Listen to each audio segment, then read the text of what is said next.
At your BSc Part 3, you are studied 1H NMR spectroscopy, the basic principle, then the terms involved in H1 NMR concept, then schematic diagram, then uh, TMS, that is trimethylsilane, and its application, as well as spin splitting pattern and coupling constant and the applications and solving some problems. Again, at MSc part first, semester second, at analytical chemistry, you are again repeat this topic, that is H1 NMR spectroscopy. But in your MSc part 2, semester 3, you are studied some basic and advanced concept used in 1H NMR spectroscopy. Then this is the actual syllabus of the topic. In this syllabus, you are studied firstly the general introduction and definition. Second one, the very important, the chemical shift. Next, spin-spin interaction, shielding mechanism. These parts you are already studied at BS part 3 as well as MSc part first. But I will here repeating some part because sometimes you are not understand these points very clearly. So in this topic, we can go further. To complete this topic, you must understand these terms: the general introduction, chemical shift, spin interaction, then shielding mechanism, then chemical shift values, and correlation for proton bonded to carbons. In this we can study alkane, alkene, alkyne, aldehyde, aromatic, and other nucleics like alcohol, phenol, enols, acid, amines, amide, mercaptan. Mercaptan means SH. The hydrogen is attached to the sulfur atom. We call mercaptans. Then sometimes chemical exchange property observed, like for example, alcohol we can call as deuterated proton. We can call as deuterated proton, a chemical exchange. Sometimes we can also these properties shown by amines as well, carboxylic acid. We can study here at chemical exchange. Effect of deuteration. We can sometimes add deuterium, that is deuterated water, D2O. That is the effect of deuteration. Complex spin-spin interaction between 2, 3, 4, and 5 nuclei. That is the first order spectra. And here we can study, you are studying mostly the first order spectra, but nowadays you have to study the second order spectra also. That is the doublet of doublet, doublet of triplet, doublet of quartet, etc. Then the virtual coupling. Next one is stereochemistry. Cis trans, you are mostly known the properties like cis trans, okay, EZ. But here in the stereochemistry of H1 NMR, we are studied the homotopic proton, anisotropic proton, yes, etc. Then next one is hindered rotation. You can know about the Gauch rotation, like Newman projection formula, right? In Newman projection formula, some bonds are rotated, that is Gauge and T, eclipse, etc. Sometimes we can find out the hindered rotation.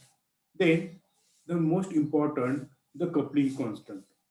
And here we can use to study the Karplus curve. The scientist Karplus awarded the Nobel Prize for the Karplus equation for coupling constant with dihedral angle. Simplification of complex spectra. If it is a second order, we have to convert it can be in simple first order spectra. Nuclear magnetic double resonance, shift reagents, solvent effect, and FTNMR, that is Fourier transform technique. Lastly, nuclear Overhauser effect, resonance of other nuclides like fluorine and phosphorus.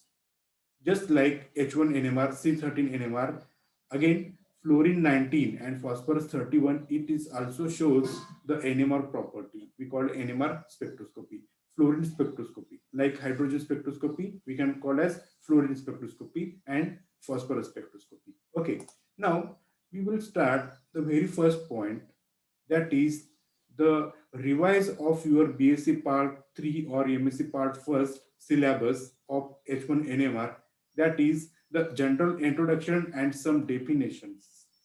The very first, the name of NMR. What is the long form of NMR? That is nuclear magnetic resonance.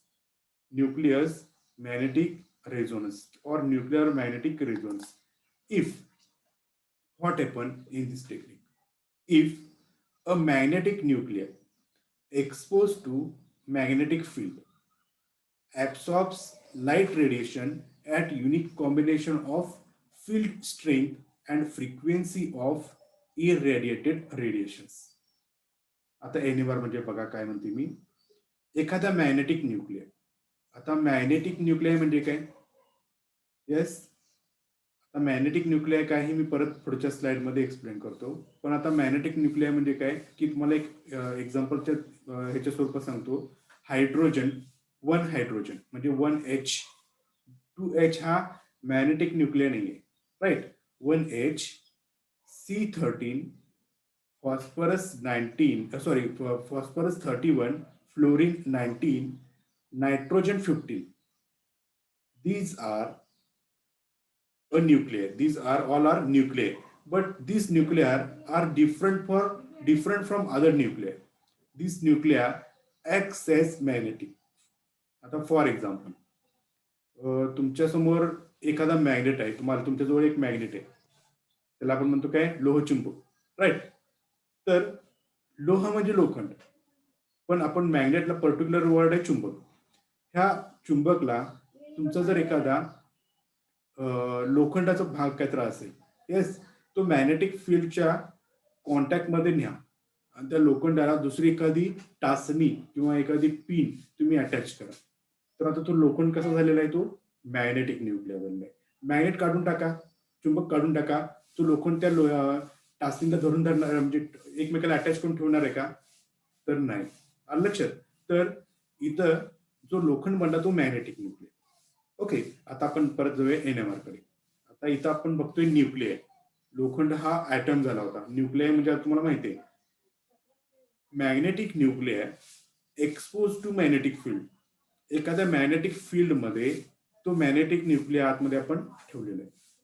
तो magnetic nuclear absorbs some light radiation at unique combination of field strength and frequency of irradiated radiation.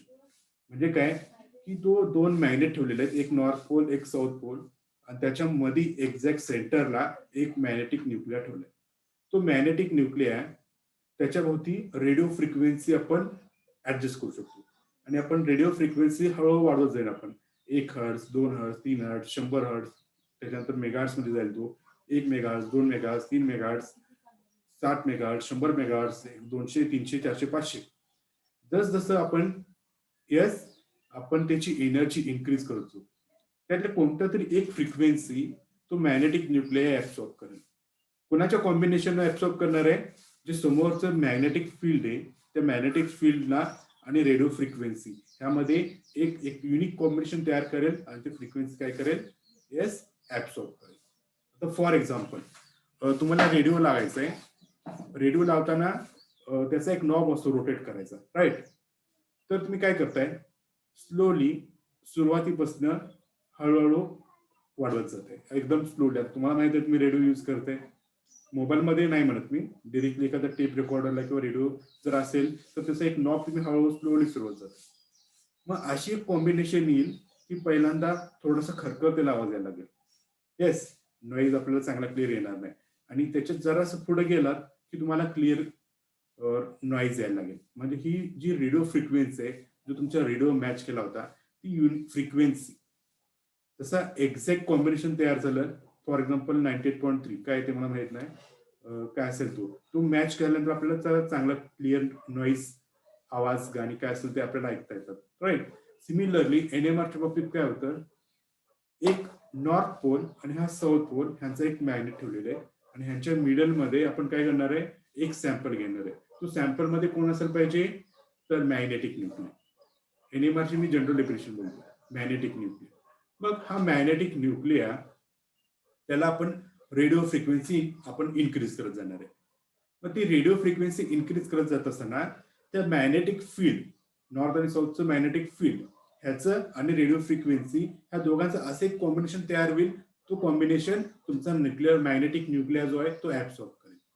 आणि absorb केल्यानंतर आपल्याला काहीतरी observe होणार आहे. त्या प्रॉपर्टीला आपण म्हणजे ऑब्झर्व्ह होणार म्हणण्यापेक्षा काय, न्यूक्लियस म्हणजे तुमचं मॅग्नेटिक न्यूक्लियस, त्याच्यानंतर स्ट्रॉंग मॅग्नेटिक फील्ड, त्याला आपण म्हणतो मॅग्नेट, आणि रेझोनन्स. जेव्हा आपण रेडिओ फ्रिक्वेन्सी इन्क्रीज करतोय तेव्हा तो युनिक कॉम्बिनेशन ऍब्सॉर्ब करून रेडिओ फ्रिक्वेन्सीला मॅच झाल्यानंतर रेझोनन्स होतो. आणि रेझोनन्सच्या आधारे आपल्याला इन्फॉर्मेशन मिळणार आहे स्ट्रक्चर डिटर्मिनेशन करण्यासाठी. मग असं मॅग्नेटिक न्यूक्लियर कोणकोणते आहेत? For example, yes, the magnetic nuclears are C13, 1 hydrogen, fluorine 19, phosphorus 31, nitrogen 15, etcetera. भरपूर आहेत असे. पण आपण ऑर्गॅनिक केमिस्ट्री शिकतो. ऑर्गॅनिक केमिस्ट्रीमध्ये सगळ्यात पहिला येतो तो कोण? कार्बन येतो. येस, कोण येतो? कार्बन. मग कार्बनला मॅक्सिमम ठिकाणी बॉन्डेड कोण असतो? हायड्रोजन. त्यामुळे आपण आपल्या सिलेबसमध्ये C13 किंवा म्हणजे प्रोटॉन NMR हे आपण जास्त बघतो. फॉस्फरस कंपाऊंड असणारे कार्बनला कमी आहे, फ्लोरीन असणारे कंपाऊंड कमी आहे, त्यामुळे आपण ते जास्त यूज करत नाही. ठीक आहे. Then PMR. आता PMR म्हणजे काय? Proton magnetic resonance. Then here the general definition for proton magnetic resonance is the hydrogen nucleus. आता इथं वरती मी म्हटलं होतं मॅग्नेटिक न्यूक्लियर, हे जनरल होतं. मॅग्नेटिक न्यूक्लियर म्हणजे कोण कोण असू शकतो? C13, H1, fluorine 19, phosphorus 31, etcetera. पण आता PMRच्या बाबतीत बनणार कोण? फक्त प्रोटॉन. मग प्रोटॉन म्हणजेच कोण? तुमचं hydrogen nucleus. The hydrogen nucleus consists of single proton only, so it is magnetic nucleus. Hydrogen is a magnetic nuclei. A proton absorbs radio frequency light radiation at unique combination of field strength and frequency of radiation. And this phenomenon of light absorption by proton is called the proton magnetic resonance spectroscopy. मगाचीच वरच्या definition मध्ये फक्त मी particularly प्रोटॉनचं नाव घेतलेलं आहे. आणि तो proton in the field of magnetic field, it absorbs a radio frequency. What happened? Then there is a unique combination occurs between radio frequency and your magnetic field. So this proton shows some resonance, and because of this resonance, we called proton magnetic resonance, PMR. Then the principle of PMR spectroscopy. It is a net absorption of energy in the radio frequency range by hydrogen nuclei exposed to strong magnetic field. Absorption of energy by the nucleus occurs at unique combination of field strength and frequency of irradiated radiation. This leads to change in spin state, that is the flipping. The frequency of radiation absorbed or by the field strength at time of absorption is characteristics of chemical environment of absorbing proton. आता इथं बघा, PMRचा principal म्हणजे काय? तर when your hydrogen nuclei exposed to strong magnetic field and radio frequency, म्हणजे काय म्हणतोय मी, हा नॉर्थ पोल आहे आणि हा साऊथ पोल आहे, आणि ह्याच्यामध्ये आपला NMR काढलेला जो सॅम्पल आहे तो ठेवलेला आहे, आणि तो आहे मॅग्नेटिक न्यूक्लियर. हा मॅग्नेटिक न्यूक्लियरच्या होताना काय असणार आहे? Radio frequency generator. मग काय होणार आहे? हा जो तुमचा जो हे आहे, तुमचा सॅम्पल जो आहे हायड्रोजन न्यूक्लियर, आपण काय करणार आहे? तो हायड्रोजन न्यूक्लियर एखादे unique combination of radio frequency आणि तुमचा मॅग्नेटिक फील्ड त्याचं कॉम्बिनेशन ऍब्सॉर्ब करेल. कॉम्बिनेशन ऍब्सॉर्ब केल्यानंतर फ्लिपिंग ऑब्झर्व होईल. फ्लिपिंग डेफिनेशन काय मी तुम्हाला नेक्स्ट पुढच्या स्लाइड मध्ये एक्सप्लेन करतो. तर फ्लिपिंग ऑब्झर्व होईल, आणि फ्लिपिंग झाल्यानंतर म्हणजे तो रेझोनन्स मध्ये, फ्लिपिंगचा दुसरा रेझोनन्स मध्ये, आणि रेझोनन्स मध्ये आल्यानंतर तो जो काय ऍब्सॉर्ब केलेला रेडिओ फ्रिक्वेन्सी आहे तो ग्राउंड स्टेटला येताना परत रिइमिट करतो, आणि रिइमिट केल्यानंतर जी इन्फॉर्मेशन कलेक्ट केली जाते ती इन्फॉर्मेशन काय असते? It is the information of the chemical environment of absorbing proton. जो इन्फॉर्मेशन देणार आहे तो काय असणार आहे? केमिकल प्रॉपर्टी असणार आहे, केमिकल एन्व्हायरमेंट असणार आहे, आणि त्या पर्टिक्युलरली त्या ह्याच्यासाठीचा सॅम्पलसाठीचा. ठीक आहे, इथे एक ॲनिमेटेड व्हिडिओ आहे, पण मी तुम्हाला दाखवत नाहीये कारण की एकदम कन्सेप्ट वाईज मी सांगत जातोय. हे बीएससीच्या पोरांना समजायला थोडं सोपं जाईल म्हणून मी दाखवत होतो. ठीक आहे. Some use concept, some terms use in PMR spectroscopy. आता आपण बघितलं काय, सगळ्यात पहिल्यांदा एनएमआरच्या डेफिनेशन मध्ये मॅग्नेटिक न्यूक्लिय. मग प्रश्न पडला असेल काय की मॅग्नेटिक न्यूक्लिय म्हणजे काय, तर त्याचं आन्सर आपल्याला फाइंड आउट करणं हे खूप महत्वाचं आहे. मॅग्नेटिक न्यूक्लिय म्हणजे काय, आता आपण बघूया पहिली डेफिनेशन. मॅग्नेटिक आणि नॉन मॅग्नेटिक न्यूक्लिय म्हणजे काय. On the basis of resultant spin of nucleons present in the nucleus, the nuclei are assigned a spin quantum number. म्हणजेच काय, तुमच्या न्यूक्लियसमध्ये न्यूक्लियॉन्स असतात. न्यूक्लियॉन्स म्हणजे काय, प्रोटॉन्स अँड न्यूट्रॉन्स. आणि त्या न्यूक्लियसच्या भोवती कोण रोटेट करत असतं, इलेक्ट्रॉन्स. प्रोटॉन्स आणि न्यूट्रॉन्सला कलेक्टिव्हली आपण काय म्हणतो, न्यूक्लियॉन्स म्हणतो. राईट. त्या न्यूक्लियॉन्स मध्ये जे काय रिझल्टंट स्पिन असतं, त्या स्पिन नुसार आपण काय फाइंड आउट करतो, न्यूक्लिअर स्पिन क्वांटम नंबर. त्याला नोटेशन आहे आय. आणि depending on the values of I, it has two types. That is first one is magnetic nuclei and second one is non-magnetic nuclei. If magnetic nuclei, the nuclei of an atom whose I value greater than 0 we call magnetic nuclei. ज्याची nuclear spin quantum नंबरची value 0 पेक्षा जास्त असेल त्याला आपण म्हणणार आहे magnetic nuclei. The value of I can be integral or half integral. Integral means 1, 2, 3, 4, 5 and half integral means 1/2, 3/2 like this. Then here some atomic number and mass number and its I value and its example. If odd atomic number and mass number also odd, then it can be I value is 1/2, 3/2, 5/2. The examples: nitrogen 7, 15, fluorine 9, 19, phosphorus 15, 31. If atomic number is even and mass number is odd, again its I values like C13, oxygen 17, sulfur 31. And some atomic number is odd and mass number is even, its I value is 1, 2, 3. The example is boron, phosphorus, chlorine, etc. Then non-magnetic nuclei. Thus, some nuclei having atomic quantum number, the I value is equal to 0, and these nuclei do not show NMR phenomenon. For example, even atomic number and even mass number: helium 4, 2, carbon 12, 6, oxygen 16, 8, etc.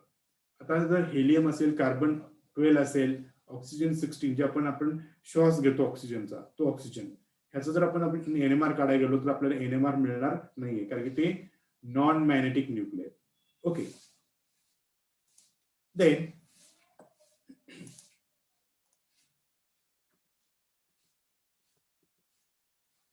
Spinning nuclei and magnetic moment. आता सगळ्यात पहिल्यांदा quantum number बघितला आपण, spin quantum number. त्या spin quantum number मध्ये proton मध्ये फक्त एक काय असतो, स्पिन क्वांटम नंबर असतो 1/2. Right. The hydrogen nuclei, due to their spin generate magnetic moment along their spin axis, it acts as tiny bar magnet. In the absence of applied field, the magnetic moment vector is oriented randomly in all possible direction.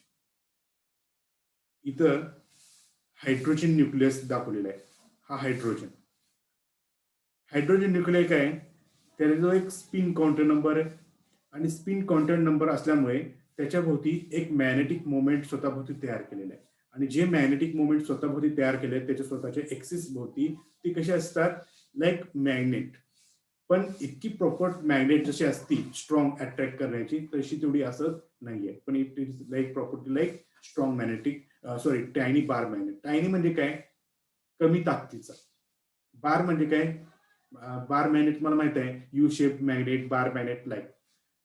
Tiny म्हणजे कमी power असणारा. Hydrogen nuclei जो आहे तो स्वतःभोवती rotate होत असणाऱ्या एक्सिसमुळे त्याच्या स्वतःभोवती काय झालेला असतो, तो एक टायनी बार मॅग्नेट सारखा असतो.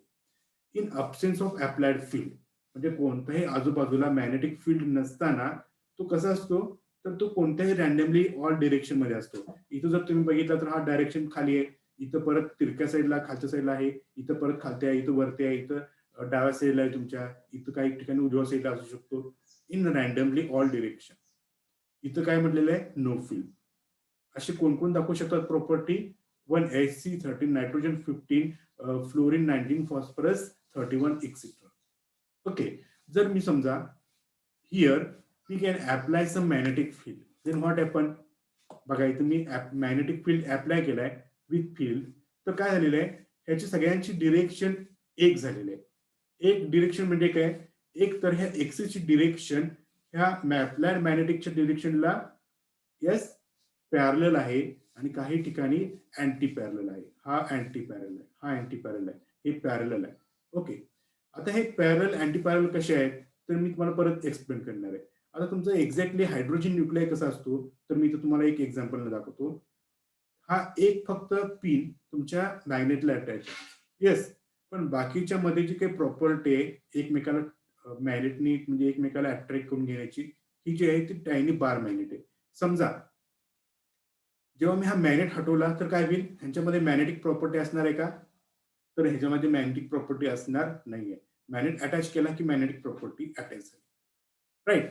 सिमिलरली हिअर जेव्हा मॅग्नेटिक प्रॉपर्टी नसते तेव्हा ते ऑल इन रॅन्डमली डिरेक्शन, कोणत्याही डिरेक्शन मध्ये असणार आहेत.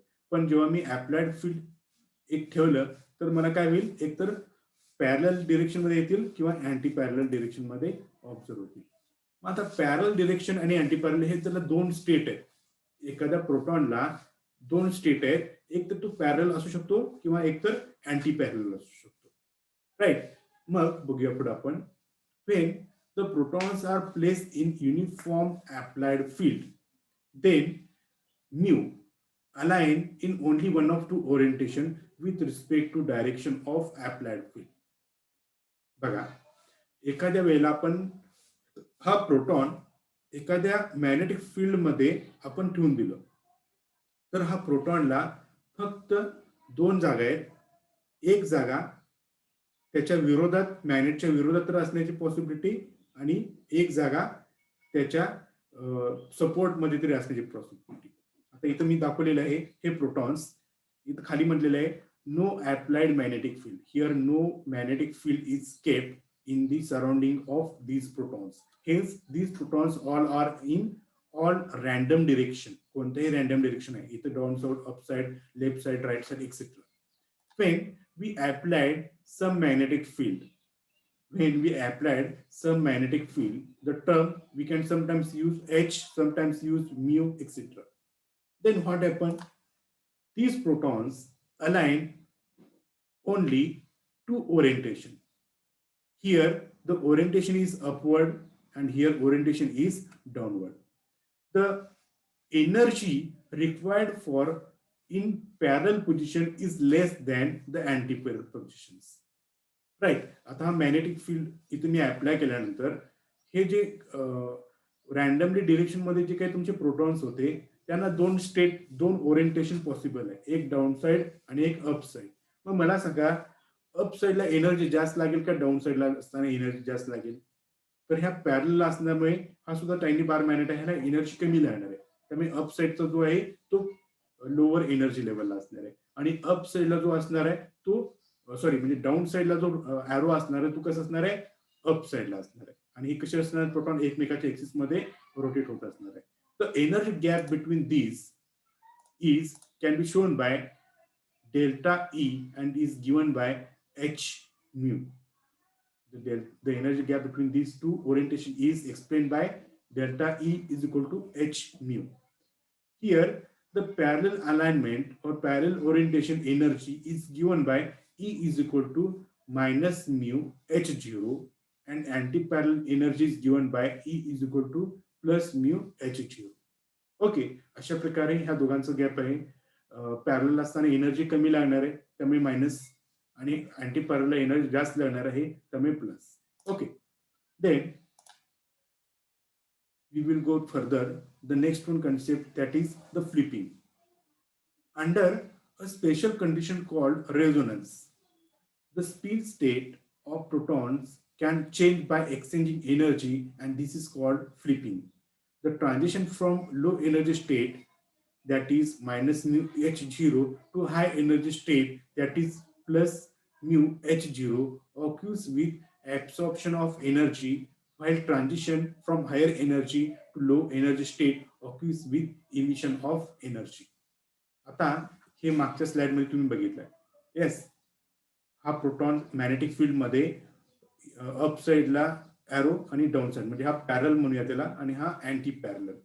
पॅरल असताना एनर्जी काय असते, मायनस न्यू एच झिरो, आणि अँटी पॅरल असताना प्लस न्यू एच झिरो.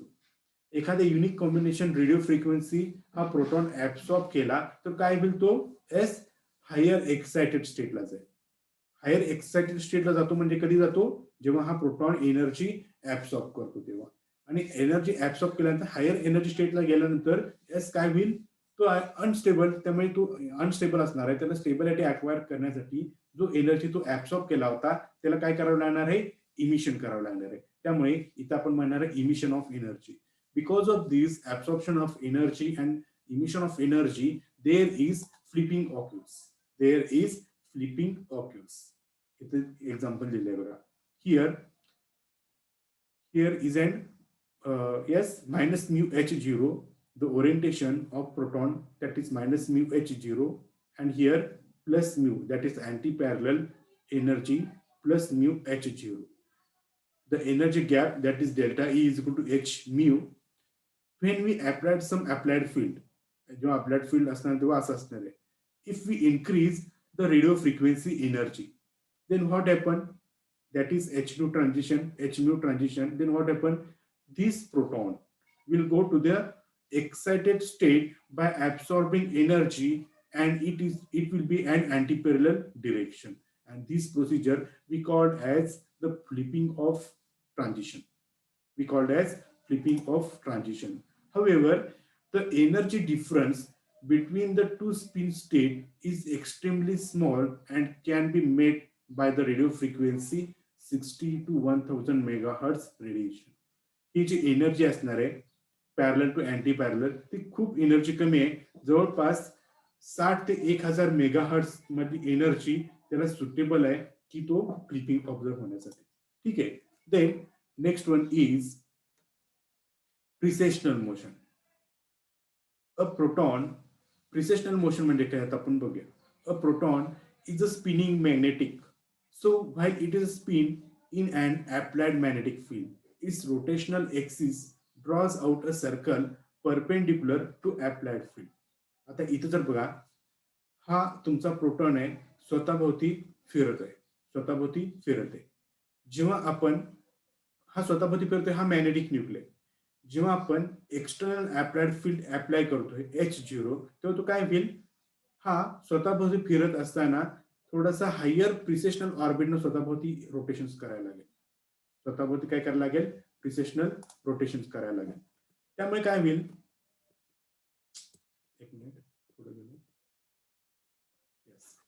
होईल, हा प्रिसेशनल ऑर्बिट तयार होईल, आणि हा प्रिसेशनल ऑर्बिट तुमच्या प्रिसेशनल मोशनच्या अगदी काय असणार आहे, परपेंडिक्युलर डिरेक्शन मध्ये असणार आहे. This is your spinning nuclear.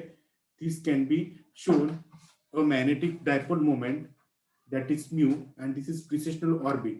A proton in spinning magnet, so while it spin, an applied magnetic field, its rotational axis draws out a circle perpendicular to the applied field.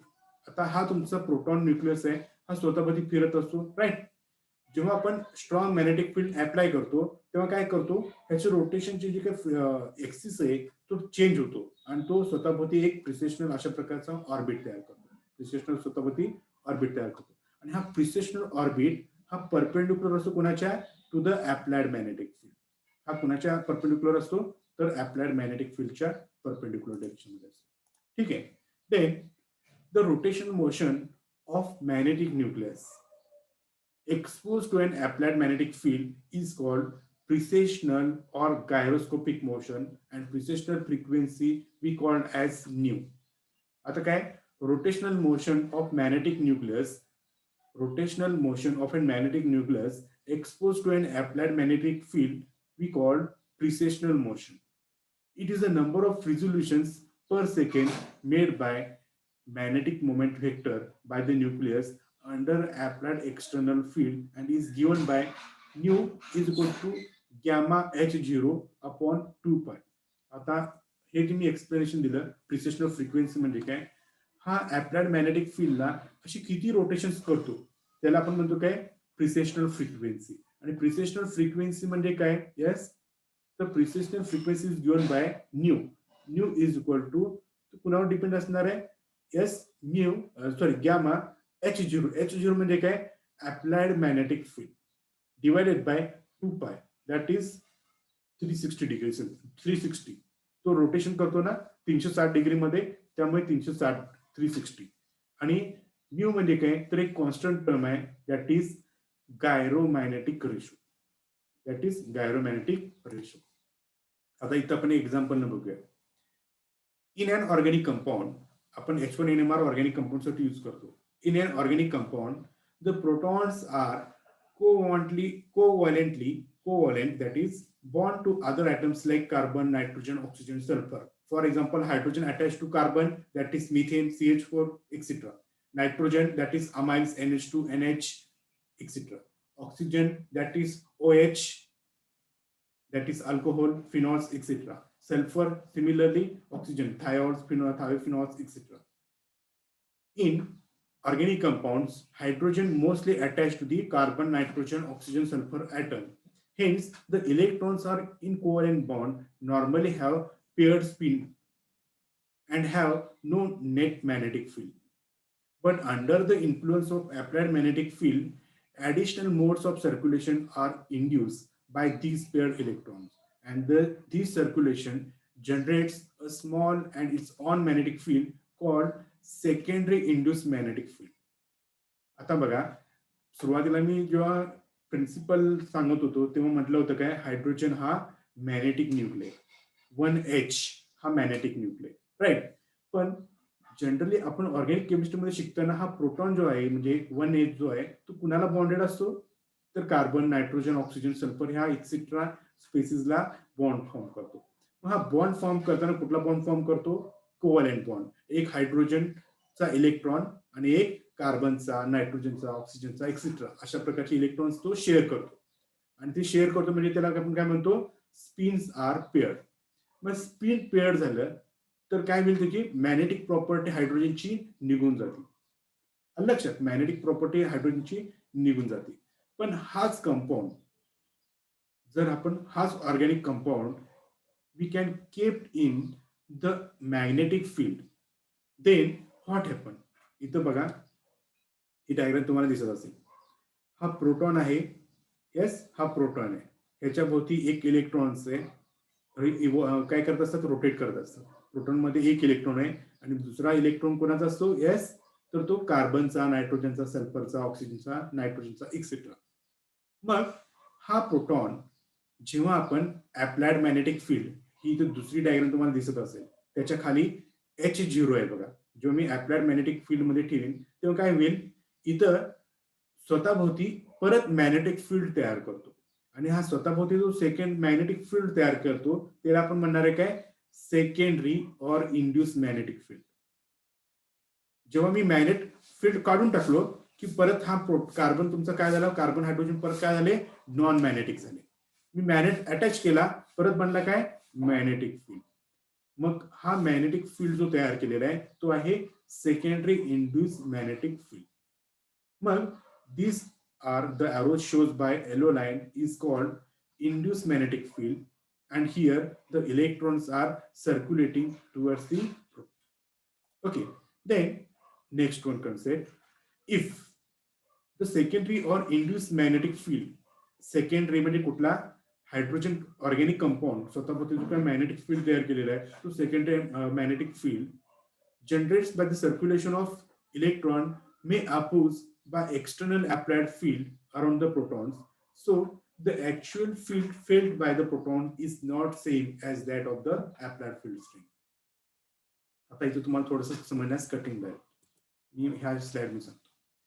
हा carbon hydrogen आहे असं consider करा, CH4. Generally हा CH4 कसा आहे, non magnetic आहे. CH4 कसं आहे, नॉन मॅग्नेटिक आहे.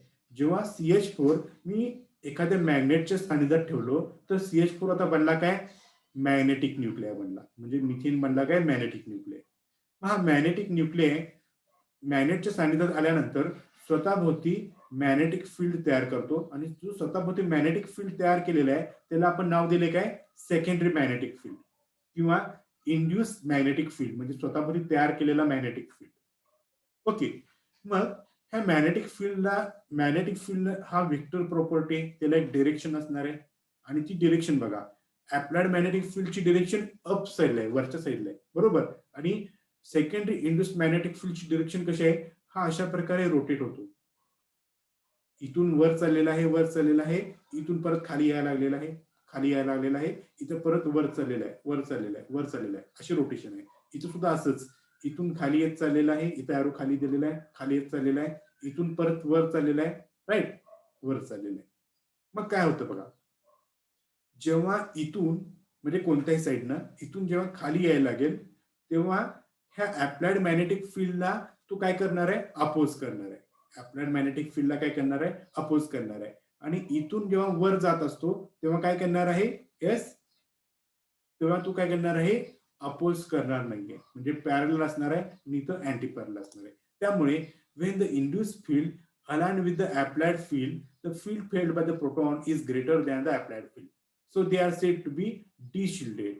And इथं बघा, हा डायरेक्शन इथून वर जात असताना इंड्यूस मॅग्नेटिक फील्ड आणि अप्लाइड मॅग्नेटिक फील्ड हे दोन्ही काय करणार आहे, डिशिल्ड करणार, म्हणजे याची केमिकल शिफ्ट व्हॅल्यू जास्त असणार आहे.